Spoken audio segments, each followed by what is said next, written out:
study the Bible is simply to discover the will, the nature, and the purposes of God. So the Bible, the content, is about how man stands in relation to God and the world. And what you study it is to discover God's will, God's purposes, God's nature. And that's what we find in the very first chapter of the Bible already. We discover that nature, that will, because it says God says. In other words, God wills. Alright, so what we're looking at tonight is the Pentateuch. Anybody know what the Pentateuch is? Funny word, it's the first 5 books of the Bible. No, not Genesis, Exodus, Leviticus, Numbers, Deuteronomy is the first 5 books in the Bible. Okay? And this 5 books is generally accredited to Moses. Why? Because he's seen as the source of the materials that was presented, eventually from which they penned these details. Okay? So Moses is seen as the author, and we're going to leave it at that for now. It's also important, the Pentateuch, because the authority of the Pentateuch itself is manifested by the rabbis in Jesus' day. They themselves quote from this Pentateuch. Why? Because according to Judaism, the law is the center of all their existence, the law of God. And where is the law found? In the Pentateuch, in the first 5 books of the Bible. So why this subject? It's to highlight and understand the doctrines of the Pentateuch. There's a lot of doctrines in there. And the first doctrine that we are going to deal with is creation. Okay, but not in so much detail, but just enough to get going on this thing. To understand Christ, but that will be later on. We will start seeing Him. We won't see Him so early. And to bring the law and prophets to their full meaning. Now Matthew 5:17 says, Jesus Himself says, don't assume that I came to destroy the law of the prophets. I did not come to destroy, but to fulfill the law. Daar's die 10 commandments, dis die wet. En as jy deur die Bybel beweeg, dan vernou hy so, dan uiteindelik in die Nuwe Testament, dan hoor jy die volle wet in 2 lyne, dan sê dit, you will serve the Lord your God with all your heart, with all your might, with all your strength. And you will love your neighbor as yourself. Now the first part of that I just gave you is the first 5 laws in the 10 commandments. The second half is loving your neighbor as yourself. That is basic law. That law hasn't fallen. Okay, Genesis is generally divided up into 2 parts. You get the first 11 chapters, which is called the primeval history. Now that is events before history was actually recorded. Alright? And the first writings dates back to the middle, to 4 BC. That is before Christ. That's when they actually started writing down the materials that was available. And got the sources together and started putting the books together. Alright? Genesis reads, in the beginning. Now to geologists, in the beginning was millions of years before the origins of writing. Now that doesn't necessarily clash with Genesis unless you decide that God did create it in 6 days. But generally it does not clash. If you go into the history of scientific review, it does not clash. In fact, they don't have a set date, so by the way, they don't know when the world began. We are saying in the beginning at least, but we don't pen a date either. Same like that, we don't do that. Genesis gives the drama of creation, gives the drama of the fall, the need for human redemption, and the history of God's plan worked out through a chosen nation. Now the name Genesis comes from the Greek Bible, or as we call it, the Septuagint. Alright? It's the Greek Bible. It was the Old Testament, which was translated into Greek. That's called the Septuagint. And the word that they use for Genesis is a Greek word in fact called genesis. Genesis. Woo! Julle my help, ek praat in taal en ek sê ben jy was sorry. Genesis. Dis 'n Griekse woord. And the translation of that Hebrew, of the Hebrew word is toledo. Okay? So they use the Greek word to describe the beginnings, because that word is a little more complete, so they use that one instead. The original word is Pentateuch, which means in the beginning. Alright? Because Genesis 2:4a says, and it also describes what the book is about. It says, this is the book of the generations of families that God is now calling forth to establish a nation so that he can show his salvation to the world. The Greek word is used to describe the history of family lines and their origins, and therefore used for the summary of the history of the beginnings of man.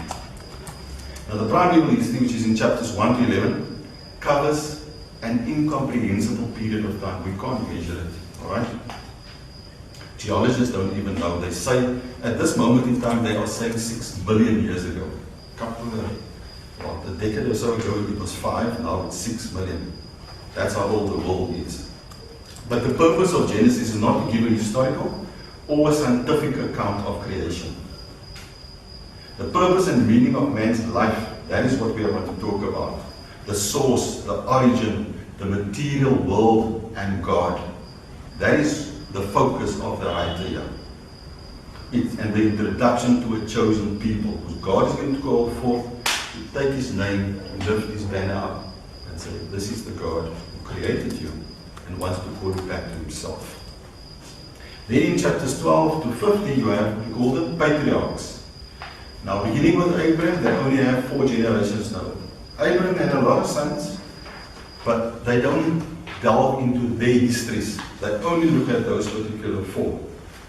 So attention is on Abraham and his descendants, and not all of Abraham's sons is included in the continuation of the account in Genesis. Only those families who were ancestors of Israel and through whom the covenant is perpetuated are given primary attention in this book. Alright? Right. Man. Genesis gives the origin of the material world and of man to show that man is subject to God, his maker. That is the essence here. Those are the truths that are being taught to you. That he is created in the image of God. That is the highest being in God's order. So what does it mean to be created in the image of God?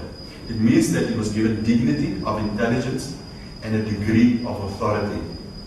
What does that intelligence mean? It means the ability to reason, the ability to communicate, the ability to exercise a will, freedom to choose, and then there's the moral consciousness. If you go to Romans 1 verses 18 to 23, sê hulle mos daar so, hulle ons is sonder verskoning.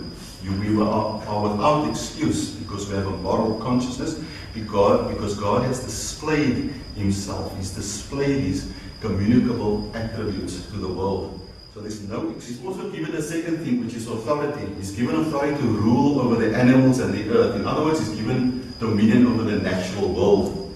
So he's got his place in this order. You must remember, although he's given these two gifts, the one of dignity of intelligence and authority, there's an order to things as far as man is concerned. God, creature. God, creature. That's where the problem comes in. Okay. Now please note that this image of God is not a physical resemblance. Remember, God is spirit. We were given flesh and bone. But there's nothing wrong with this. This is actually fine. Although Paul has a problem because he struggles with it. And so do we. En die vlees stryd ons met mekaar. Maar remember, it's not a physical resemblance, it's a spiritual correspondence. Spiritual correspondence, we can reason like God, we have a will, we can communicate, and there's this moral consciousness. God is good. End of story. And he's not good. God has to make it good. These capacities, these two capacities, allows for fellowship with your Creator. But it also allows you to worship. And what I found odd when they made that statement is that worship here is expressed so much differently from what we do every Sunday. sing ons. Here worship looks different. Here worship looks at my everyday life because he is given an instruction with his authority to him and his wife to go and look after the garden, to go and look after the world, to replenish the earth, to propagate, to multiply. So worship looks very much different, isn't it? Worship is all encompassing, it's all of my life. Everything. Okay? But I also want you to see worship as this. It relates to being who God intended you to be. Kom ek verduidelik.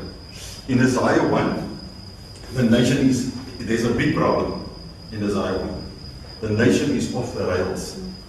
Now the writer says, the ox and the ass knows their master, but you have no understanding.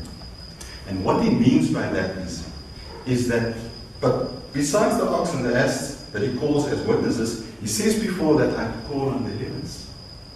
In other words, I say, die aarde draai in sy cirkel. Die maan draai in sy cirkel. Die sterre weet wat hulle moet doen. So all the stuff that we call inanimate objects knows what they must do because they are doing what God intended them to do. But we are not doing it anymore. And that's not worship. Okay, you listening? Male and female, he created them. That's Genesis 1:27. Because the male alone is incomplete. He cannot function without the woman. It doesn't work that way. He himself declares, bone, at last bone of my bone, flesh of my flesh. I say, dan voel ek heel. I feel complete now. Now I can take on this job. Because at that stage, remember, all that man is called is Adam. Adam. There's a unity in the word. There's a singularity in this word. Eve, you only see the name after the fall. Sien jy hoe voorspeel God se creation sy attributes? There's a singular in the in humanity. In that Eve doesn't even have a name. Adam is the name for mankind. So there's a singularity. And God himself, one. The Trinity, one. There's community there, Father, Son, Spirit. At the bottom, husband, wife. Community. So ons weerspieël heel dit wie God is.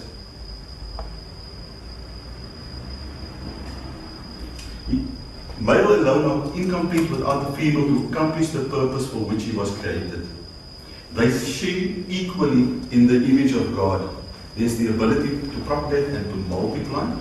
That's chapter 1, verse 28. But he's also taken from her side.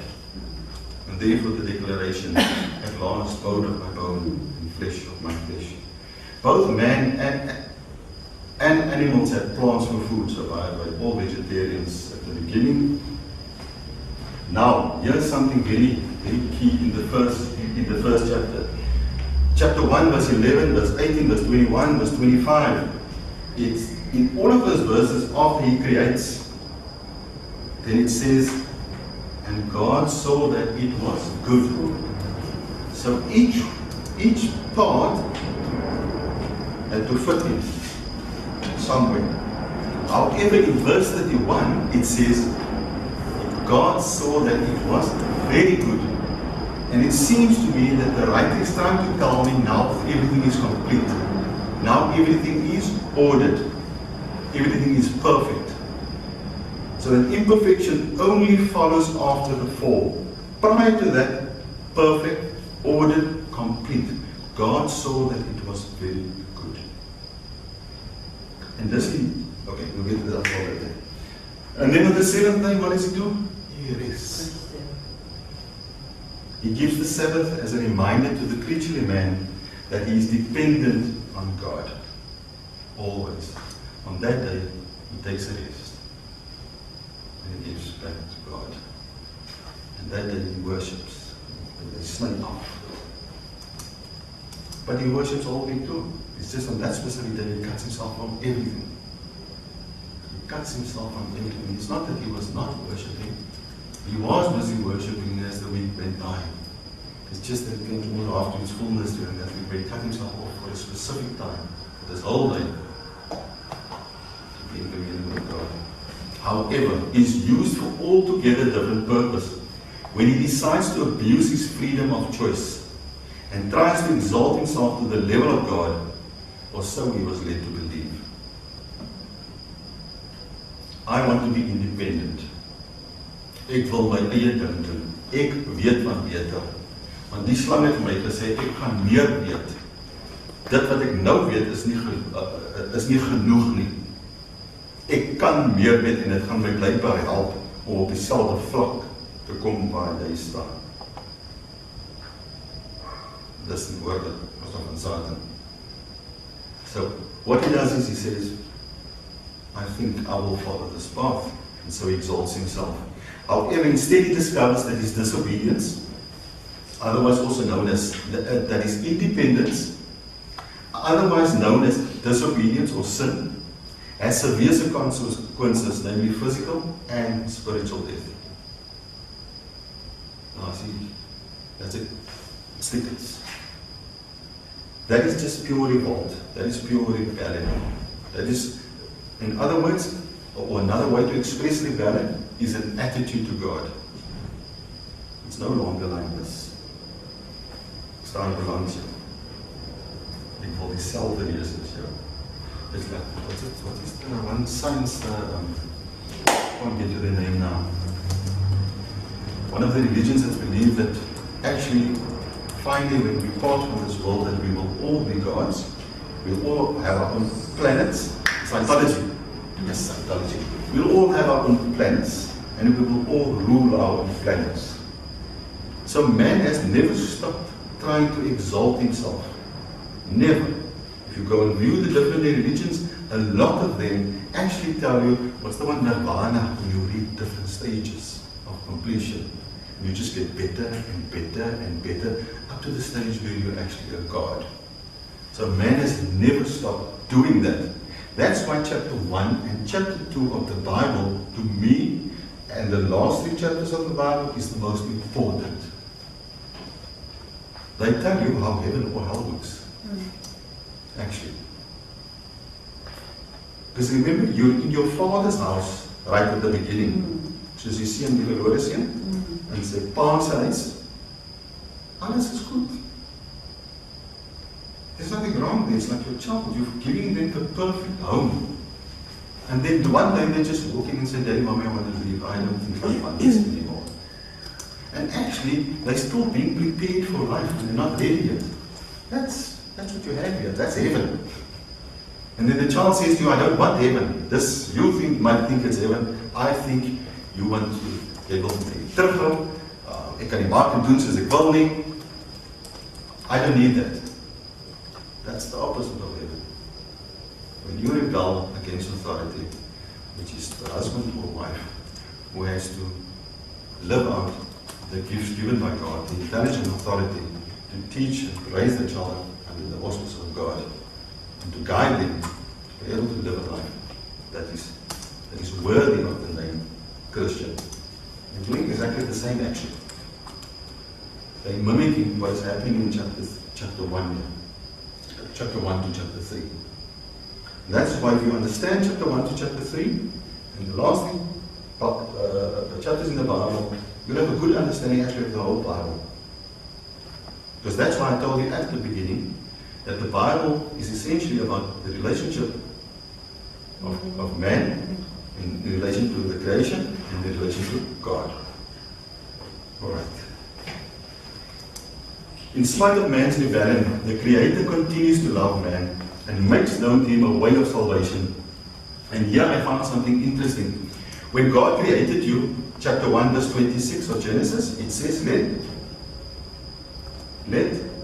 What does it say there? When he creates them, it says let. No, when he creates man, he says let us.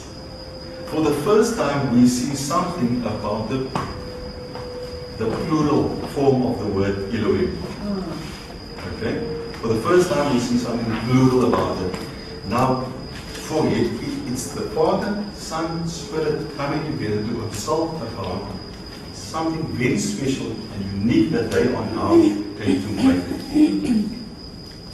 Someone who's going to be able to communicate with them, share with them, have fellowship with them.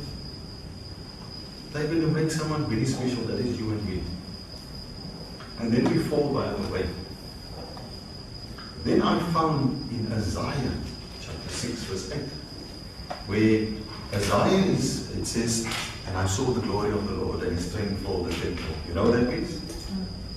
And then Isaiah sees there and eventually, but he can't enter in. So what happens is, the angel eventually comes and puts the coal in his mouth. And that brings about salvation in his own life. And so he sees his own nakedness before God, but he also sees the nakedness of the nation. So now he's standing there, and for the first time in the whole of that text, he hears the voice of God, which says, "Whom shall I send, and who will go for us?" Can you believe it? In Isaiah chapter 6, verse 8. It again shows that there is some consultation, not only when he made you, but there's consultation when he wants to restore you, to bring you back into relation as at the beginning. Dis hoe belangrik ek en jy is.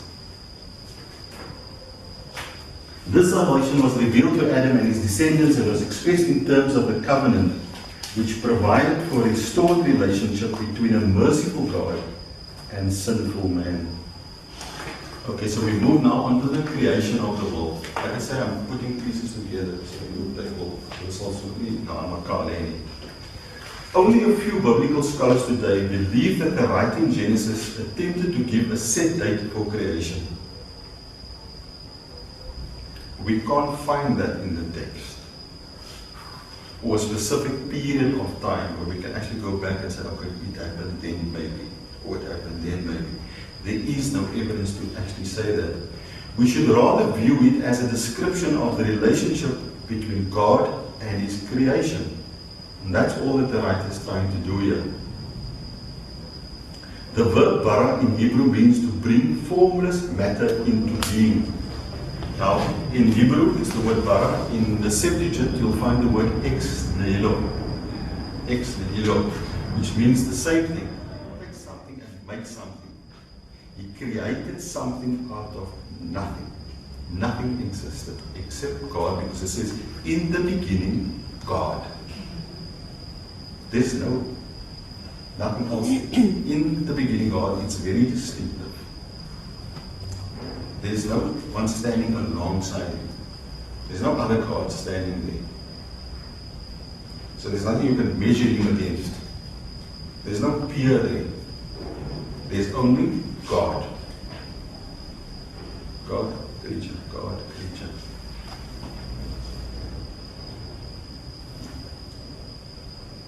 This divine creative activity is only ascribed to God.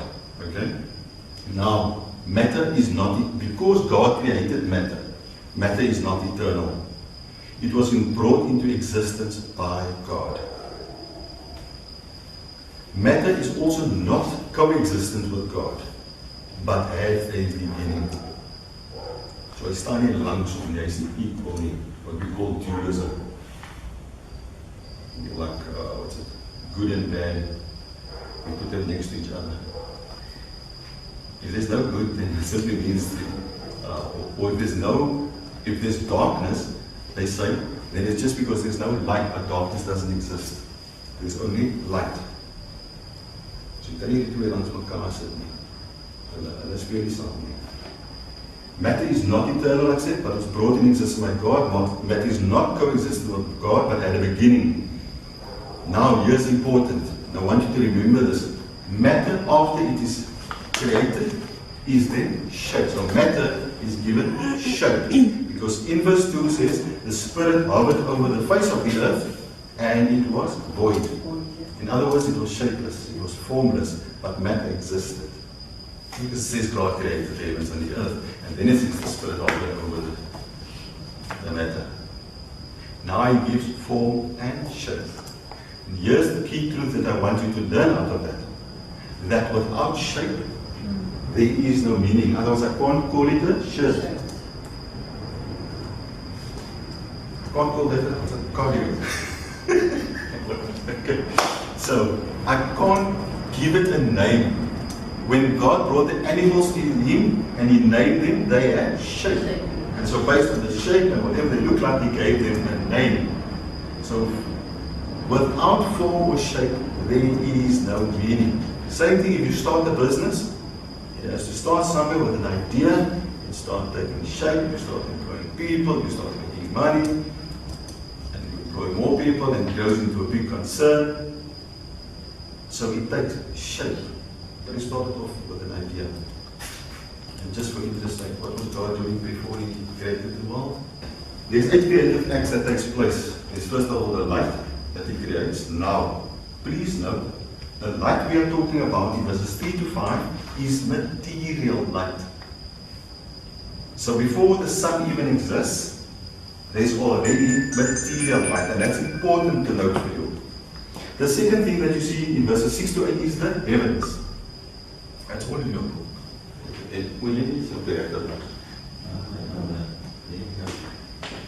So I'm saying all this, I've just tried to put the parts together so that they look more ordered.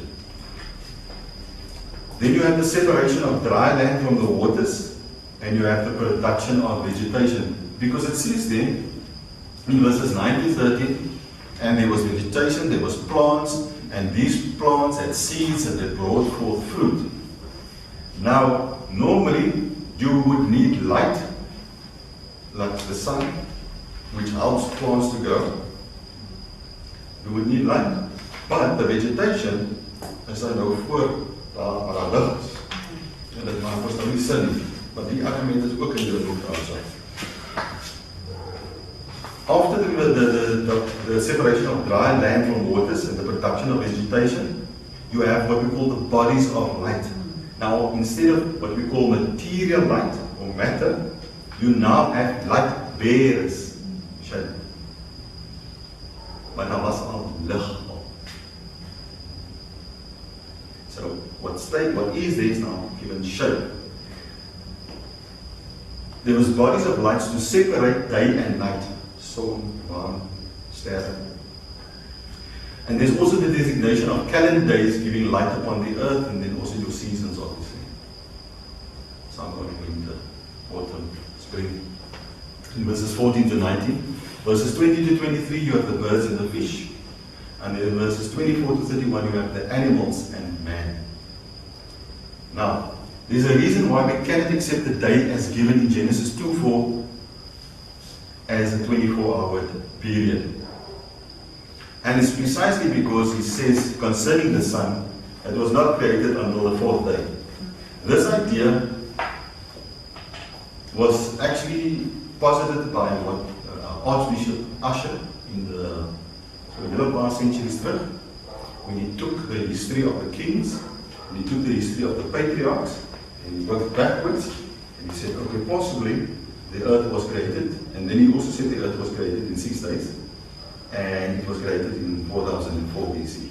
So he just took those and he tried to work it backwards.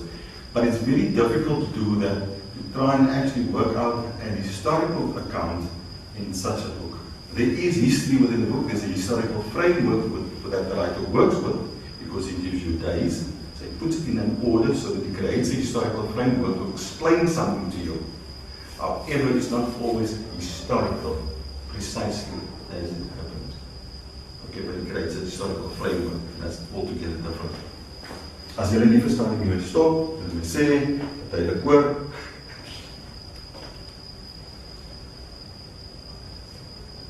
Like I said, the reason why we can't accept the 24-hour day, because the sun was only created until the 4th day, not created until the 4th day. And grass, herbs, and trees needs time to bring fruit and yield seed and a plantjie vat ons 'n tyd voor jou. Ek gooi so plantjies so in die venster soms. Dan wag ek tot hy net lekker groei het, dan gaan sit ek hom of in die skadu of vol son. Weet ek, hy is nou reg om uitgeplant te word, maar hy vat die hele tyd. I harvested my first watermelon this season. Lovely, sweet little watermelon. The bugs got all of the other ones. So I'm happy with the one. Okay. Let's just look at the theological concepts and we're almost done, yeah? The Hebrew word for God is Elohim. It's plural in form, used with a singular verb. In other words, it leaves room for the concept of the Trinity. Okay? So it's plural in form, yet used with a singular verb. How does God introduce himself to Moses? I am. I am.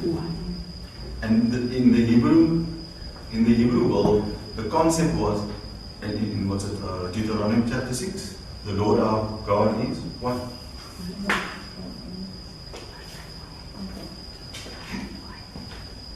I am one. I am one. So, it's plural in form, yes, used with a singular verb. When we do see the plural, is in 126, where there's consult. Sorry, can I help? What? I am who I am. I am who I am. There we go. I am who I am. So, there's the singular, there's the oneness, there's the unity of God. Yet plural in form. Father, Son, Spirit. The plural form refers to the dignity and greatness of God. And it is not polytheism. Polytheism means there is more than one God. This is not what the writer is telling us. He says in the beginning, God. The word Elohim designates that. Okay? So Elohim also denotes that God is creator and that is the moral governor of the universe. Hy laat sy wil geskied oor reg en verkeerd. Genesis 1 denies atheism. Why? In the beginning, God. The atheist or the fool says in his heart, there is no God. Says the psalmist. Genesis 1 says, in the beginning, God. It also denies dualism. Why? Because God brought matter into existence.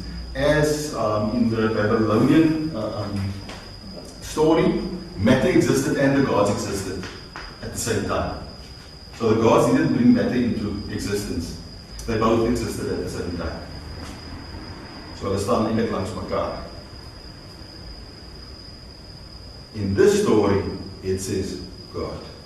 And this is God created. So God, creation. God, creature. It also denies pantheism. You know what pantheism is?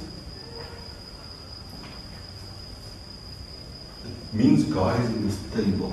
You can actually worship this table. God is in that box standing there. God is in this book, so don't treat it roughly. That's what it means. Hy is in die boom. Dis hoekom aanbid mense bome en diere, want God is binne in diere. It also denies pantheism because God created earth as his handiwork, not from his essence. Like I said, matter is not eternal. Matter is not coexistent with God. It has a beginning. So matter stands separate from God. In fact, it stands beneath it. He called it into being. He called it into order.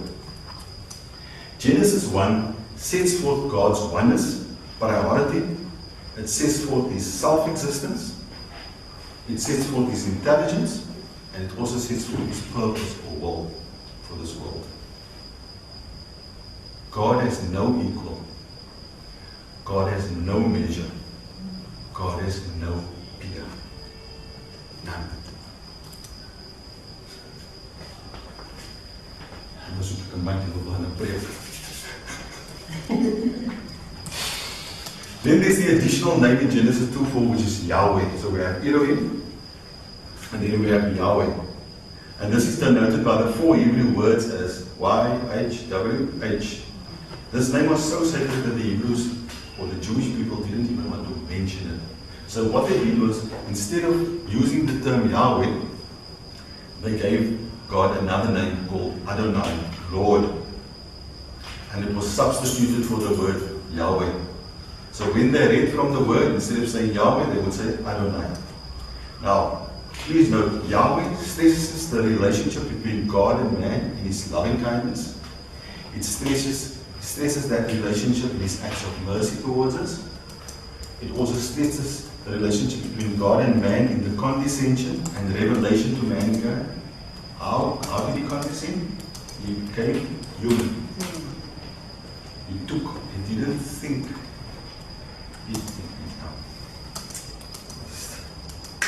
Wil ek die vers quote, ook een woord vergeet.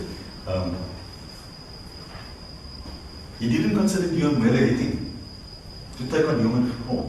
He didn't do that. He said, I will come and become like them almost, and I will show them how to, and I will show them that in this world it's possible. Want dit wat Jesus kon doen het in die kom wys hoe. Dink mooi daaraan. Hy het my kom wys hoe. And he literally told me, guys, if I can overcome this world in God, then you can overcome it. In Romans 6, it says, where, like Christ, we have been raised into newness of life. So we have dominion over sin actually also. We have a lot of authority. But it also signifies his covenant relationship and mercy to man. Remember, this covenant is different. We will deal with it later. It's different from all other types of covenants. If there's a covenant between you and me, then you will give your word and I will give my word. In this case, God says, I will give my word to myself. Because I am true, I can't lie, so you're going to be okay.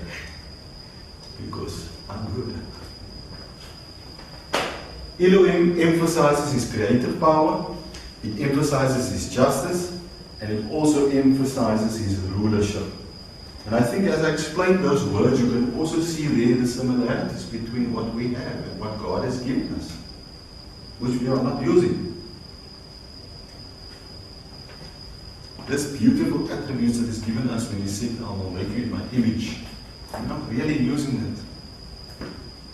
Although Genesis, and this is in conclusion, Genesis is not a proper historical account of the beginning. It uses a historical framework to communicate divine truth. The doctrine of creation properly belongs at the beginning of the Bible because it is the foundation of all doctrines. Man cannot understand himself, his purpose in life, or the nature of his destiny apart from this doctrine.